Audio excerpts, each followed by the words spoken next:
NCERT CBSE Hindi class 10 उसमें हमारी किताब है क्षितिज और हम लोग चैप्टर 4 कर रहे हैं काव्यखंड में उत्साह। इसके कवि हैं सूर्यकांत त्रिपाठी निराला। तो उत्साह हम कर चुके थे, अब हम लोग आगे बढ़ते हैं दूसरी कविता। तो यहाँ पर ये हमारी दूसरी कविता है और इसके भी कवि सूर्यकांत त्रिपाठी निराला है। तो उनकी दो कविताएं हमें एक साथ पढ़नी है, एक उत्साह हो गई और एक अब हमारे पास है अट नहीं रही है। तो यहाँ पर अट नहीं रही है, तो अट का अर्थ है समाने या प्रवेश पाना, मतलब समा नहीं पा रही है। तो यहाँ पर कभी फागुन माह की सुंदरता के विषय में कहते हैं। तो जो फागुन माह आता है जिसमें वसंत ऋतु होती है, तो उसकी इतनी अधिक सुंदरता है कि वो सुंदरता समा नहीं पा रही है, ना आँखों में समा पा रही है, ना हमारे मन में समा पा रही है। प्रकृति में भी जहाँ देखो वहाँ ही सुंदरता है।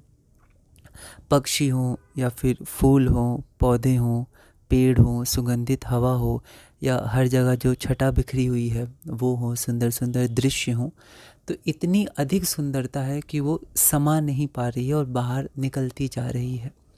उसको कोई समाने की कोशिश करे अपने हृदय में, अपनी आँखों में, अपने तन में, या कहीं भी उसको समाने की कोशिश करे तो वो समा नहीं पाएगा, ऐसा कवि कहना चाह रहे हैं। अट नहीं रही है आभा फागुन की, तन सट नहीं रही है।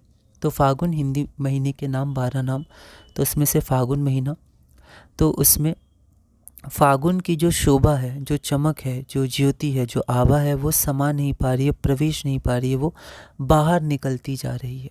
ठीक है, आगे बढ़ते हैं। तो यहाँ पर हम लोग एक ब्रीफ में देखेंगे, आप और डिटेल में समझ सकते हैं कि एक एक शब्द का क्या अर्थ है, नहीं है। बाकी ब्रीफ में मैं कोशिश करूँगा समझाने की कि यहाँ कवि क्या कहना चाह रहे हैं। अलग अलग जगह से मैंने पढ़ा है, तो कुछ जगह पे कुछ और भी लिखा हुआ है, क्योंकि क्या होती है कि अलग अलग अपेक्षा से आप एक ही चीज़ को देख सकते हैं। तो कहीं कहीं पर आप देख सकते हैं कि इस पंक्ति का अर्थ कहीं और कुछ हो सकता है, कहीं और कुछ हो सकता है, तो उसके अनुसार आप आगे बढ़ सकते हैं, कौन ज़्यादा ठीक लगे या फिर क्या होना चाहिए। कहीं सांस लेते हो, घर घर भर देते हो, उड़ने को नभ में तुम पर कर देते हो, आँख हटाता हूँ तो हट नहीं रही है। तो यहाँ देखिए, कहीं सांस लेते हो, तो यहाँ पर सांस कौन लेता है? कि इंसान सांस लेता है, मनुष्य सांस लेता है, मानव सांस लेता है। लेकिन यहाँ पर कवि फागुन माह को या फागुन के महीने को कह रहे हैं कि तुम सांस ले रहे हो। तो यहाँ पर फागुन माह को एक मनुष्य के रूप में सोचकर कवि कहते हैं कि कहीं सांस लेते हो, अर्थात कहीं तुम सांस लेते हो, घर घर भर देते हो, अर्थात सुगंध, जो चारों तरफ सुगंध होते हैं, फूल जो कलियाँ खिलती हैं, उनकी जो सुगंध होती है उससे हर घर, पूरा वातावरण महक उठता है। तो तुम सांस लेते हो तो ऐसा लगता है जैसे पूरी जगह, हर जगह सुगंध ही सुगंध बिखेर देते हो।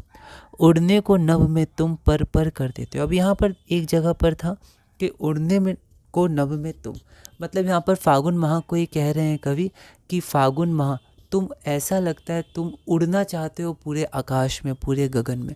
और कुछ जगह ये लिखा हुआ था, यहाँ पर पक्षियों और लोगों के हृदय की बात हो रही है कि फागुन माह में इतनी सुंदरता होती है और इतनी सुगंध होती है कि लोग और पक्षी गगन में, आकाश में उड़ने के लिए व्याकुल या बेचैन हो जाते हैं। ठीक है, तो यहाँ पर उड़ने को नभ में तुम पर कर देते हो, मतलब तुम अर्थात फागुन माह, तो तुम इतने सुगंधित हो, इतने सुंदर हो कि आकाश में उड़ने के लिए पक्षी और लोग ये चाहते हैं हम आकाश में उड़ते रहें, सुंदरता को देखते रहें। आँख हटाता हूँ तो हट नहीं रही है, जब मैं आँख हटाता हूँ तो हट नहीं रही है। हर जगह इतने सुंदर दृश्य हैं कि एक दृश्य को देखूँ कि किसी और को देखूँ कि किसी और को देखूँ, आँख हट ही नहीं रही है। अगला हम लोग देखते हैं, पत्तों से लदी डाल, कहीं हरी कहीं लाल, कहीं पड़ी है उर में मंद गंध पुष्प माल। तो पत्तों से लदी डाल, तो डाल में नए नए पत्ते आ जाते हैं, कहीं हरी कहीं लाल। यहाँ लाल हम लोग पुष्प ले सकते हैं, कलियाँ खिली हुई हैं तो पेड़ लाल लाल दिख रहे हैं। हरे तो होते हैं पत्तों के कारण और लाल भी होते हैं, पर लाल हम लोग फूल के संदर्भ में भी सोच सकते हैं कि लाल लाल फूल, सफ़ेद फूल, तो रंग बिरंगे पेड़, ऐसा लग रहा है पेड़ पूरे रंग बिरंगे हो चुके हैं। कहीं पड़ी है उर में मंद गंध पुष्पमाल, तो कहीं पड़ी है हृदय में मंद गंध पुष्पमाल, मतलब हृदय में, या यहाँ पर पेड़ों में भी हम कह सकते हैं या प्रकृति में कह सकते हैं। ऐसा लग रहा है कि पूरी प्रकृति ने एक सुंदर सी माला पहन रखी है, या पेड़ों ने, क्योंकि उसमें इतने रंग बिरंगे पुष्प आ चुके हैं, फूल आ चुके हैं कि पेड़ों ने रंग बिरंगी मालाएँ पहन चुकी हैं। इसके आप अलग अलग अर्थ अलग अलग जगह देख सकते हैं। अगला, मंद गंध पुष्पमाल पाट पाट शोभा श्री पट नहीं रही है। शोभा श्री अर्थात सौंदर्य से भरपूर, पाट पाट मतलब जगह जगह, जगह जगह इतनी सुंदरता भरी हुई है, इतनी सुंदरता भरी हुई है कि वो समा नहीं पा रही है। वो पूरे आकाश में या पूरे विश्व में या पूरे हर जगह फैलना चाह रही है। कोई भी ऐसी जगह नहीं है जहाँ पर वो सुंदरता सीमित हो पाए।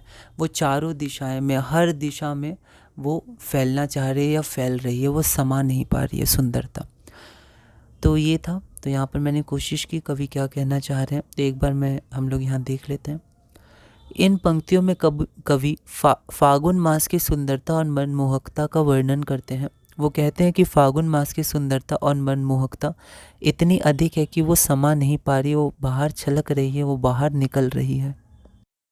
फागुन मास की जो आभा है, चमक है, वह इस तन में समा नहीं पा रही है, वो बाहर निकल रही है। आगे कभी फागुन मास को संबोधित करते हुए कहते हैं कि तुम सांस लेते हो तो हर घर में सुगंध भर जाती है। ऐसा लगता है फागुन पूरे वातावरण में ऐसी सुगंध भर देता है कि पक्षी और लोग आकाश में उड़ने को आतुर आतुर मतलब बेचैन व्याकुल हो जाते हैं। वो सब पंख फैलाकर उड़ना चाहते हैं, लोग हों चाहे पक्षी हों, सब पंख फैला के उड़ना चाहते हैं गगन में। कवि कहते हैं कि फागुन मास में इतनी सुंदरता, यहाँ 2 बार होती हो गया, इतनी सुंदरता होती है कि आँख वहाँ से हटती ही नहीं। कवि फागुन में वसंत ऋतु का वर्णन करते हैं। पेड़ हरे और लाल दिखते हैं, रंग बिरंगे फूल होते हैं, उनसे मनमोहक सुगंध आ रही है। ऐसा लगता है कि पेड़ों ने कोई रंग बिरंगी फूल माला पहन रखी है। आगे कवि कहते हैं कि फागुन में हर जगह की सुंदरता बहुत अधिक होती है, इतनी अधिक कि वो समा नहीं पा रही है। तो ये रहा। तो इस वीडियो में हमने चैप्टर 4 पूरा किया। हम लोग इसके क्वेश्चंस भी करेंगे और धीरे धीरे CBSE NCERT क्षितिज कक्षा 10 हिंदी में आगे बढ़ेंगे।